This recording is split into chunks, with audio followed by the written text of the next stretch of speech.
I'm Jennifer Kesse. Jennifer Joyce Kesse, a 24-year-old woman from Orlando, Florida. A loving daughter, a loving sister, who, on the 24th of January 2006, was on her way to work when she suddenly disappeared without a trace. This is Night Owl. Welcome back.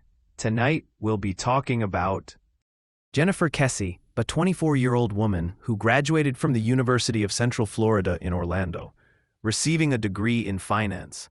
Upon graduating, she got herself a job with Westgate Resort. She really excelled at her job. In fact, she had just received a promotion to financial manager. But that wasn't the most amazing thing. Dig this. She was 24 years of age, and she had enough scratch to buy herself her very own condominium. Can you imagine that? So, yeah, I'd say that's pretty damn successful. Gee, what was I doing when I was 24? Oh yeah, never mind. She and her boyfriend, a dude named Rob Allen, just got back on Sunday, January 22nd, 2006, from a vacation they took to St. Croix in the U.S. Virgin Islands. She opted to stay at his place for the night and go from his house directly to work. Her Monday was nothing really to write home about. Her fellow employees wanted to know all the new gossip and how she enjoyed her vacation. She clocked out from her job at about 6 p.m. and called her parents on the way home, as she quite often did. Then, around 10 p.m., she called her boyfriend, as she did every night at this time. You know, just so they could say their goodnights. Aw, young love.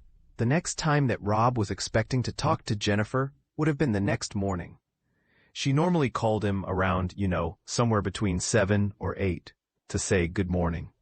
But on the morning of January the 24th, 2006, that call never came in. This worried him a bit, so he decided to give her a call, but it went directly to voicemail, which, as you can imagine, just made him worry even more.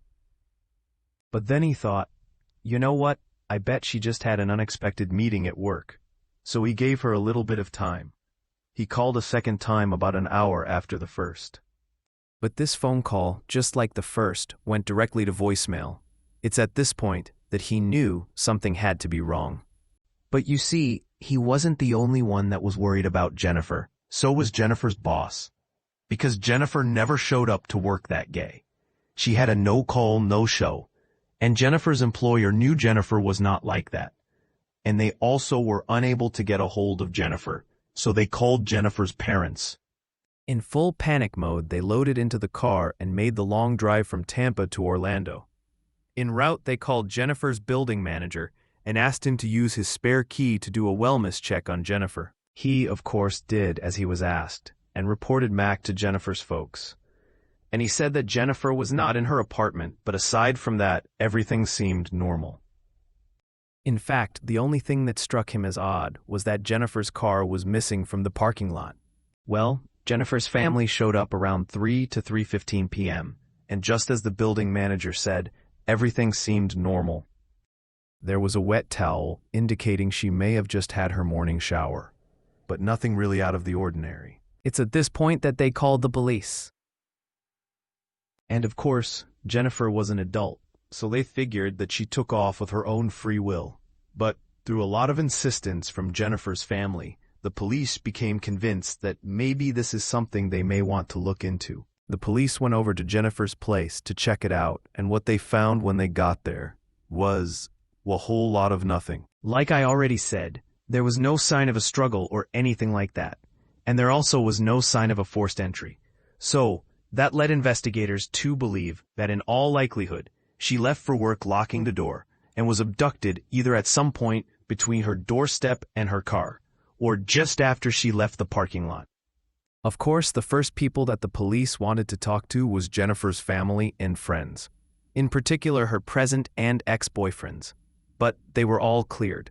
They also took Jennifer's computer, which of course is no big surprise. On Jennifer's PC, they did find an email from one of her male managers. Well, this dude wanted a relationship with her, to which Jennifer told him she wasn't interested at all. The police, of course, interviewed this guy several times, but eventually, he too was cleared. Now, were they the only ones the cops talked to? No, not even close. In fact, there was a lot of construction going on around Jennifer's condominium. So sure, there was a lot of people for the police to talk to. Of course, there was a bit of a problem with this. You see, not all of them had English as a first language, so there was a bit of a language barrier. But still, those interviews really didn't turn up much. But I guess the first big break in this case didn't happen until January the 26th.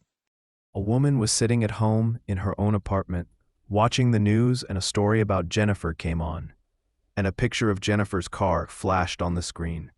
And this woman started to think, why does that car look so familiar? That's when it hit her. She has seen that car before. And where has she seen it, you might be asking? In the parking lot of the building she lived at. So she called the police. They came out and verified it was indeed Jennifer's. And it's important to note that where they found the vehicle parked was just a little bit more than a mile away from Jennifer's house. In fact, they used a bloodhound to backtrack where the vehicle had gone, and the dog pretty much made a beeline for Jennifer's place. That led investigators to believe that whoever parked the car went back to Jennifer's condo. Now, the Orlando Police Department did its whole forensic thing, and they claimed they did not find much. They said that they found like one latent print and a small bit of DNA. Yeah, that's not much at all. I should also point out that there were some items that belonged to Jennifer that was not found in either her condo or her car. Those items were her cell phone, her keys, her purse, or the clothing she was wearing. They tried to ping her cell phone, but it was unsuccessful. It would appear that it hasn't been turned on since the time she disappeared, and Jennifer's ATM hasn't been used either, which would seem to indicate that robbery was not the motive. Now, that's not saying the investigators did not have any good luck. In fact, they discovered that the parking lot that Jennifer's car is parked in had video surveillance, and one of these cameras was actually aimed directly at Jennifer's car. So, of course, the investigators thought, cool, we'll get to see who dropped off Jennifer's car. This camera was one of those cameras that would take a snapshot about every 3 seconds. And it did capture the person in question. In fact, it got 3 snapshots of him. But there was a problem with these pictures. Here, I'll just show you the footage, and you can see what the problem was for yourself.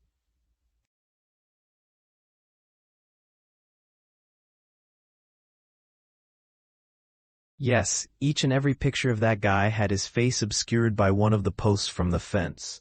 Man, I bet you the cops wanted to tear that fence apart. In fact, when they released that footage to the media, one of the reporters said, "That was the luckiest person of interest ever." Yeah, no kidding. But they ended up recruiting assistants from the FBI to see if they could help in identifying the dude that was in the picture. Oh hell, they even asked NASA for help to see if they could enhance the pictures. Now, that's not to say that releasing the video to the media was a waste of time. In fact, it did generate a few tips, such as this one, for example. A woman called the tip line claiming that she could identify the guy in the picture. She claimed it was a dude named Chino. After doing some checking, the investigators discovered that this Chino had indeed worked at Jennifer's condo the week before she disappeared. Now, it seemed the way the construction company set it up was to have their employees work in pairs. So they brought both Chino and his partner Ben in for questioning, and they actually cooperated fully. They even agreed to take a lie detector test, which they both passed with flying colors. There was one interesting thing, though. When they did the pre-interview for the lie detector test, Ben said something a little bit strange. He said that yes, him and his buddy Chino had worked at Jennifer's condo the week before she passed away. The thing is, nobody said anything about Jennifer passing away. She was still considered to be a missing person. Well, they did question Ben about this statement, and he claimed that he just assumed she was passed away because of how much time has passed. Wow, Ben seems to give up on someone way too easily, seeing how she was only missing for a week or two at this point. But they do seem to have been cleared, I believe, because I couldn't find out anything else about them. In 2008, the Florida House of Representatives passed the Jennifer Kesse and Tiffany Sessions Missing Persons Act. It was to change how law enforcement was to handle reports of missing people. In June 2010, the FBI officially took over the case, much to the delight of Jennifer's family. You see, they had started to lose faith in the Orlando Police Department because of the lack of progress. In fact, in 2018, they sued the Orlando Police Department for the files that they had collected about their daughter Jennifer. And in 2019, Drew and Joyce Kesse won their case and received all of their daughter's files. And what did they find out when they were going over those files? Well, for one, they found out that the Orlando Police Department didn't share as much information with Jennifer's family as they claimed. Here's an example. Remember when I said the Orlando Police Department claimed they've only found a few latent prints? Well, it seems they actually found over 100 fingerprints inside of Jennifer's car, a lot of which was never tested.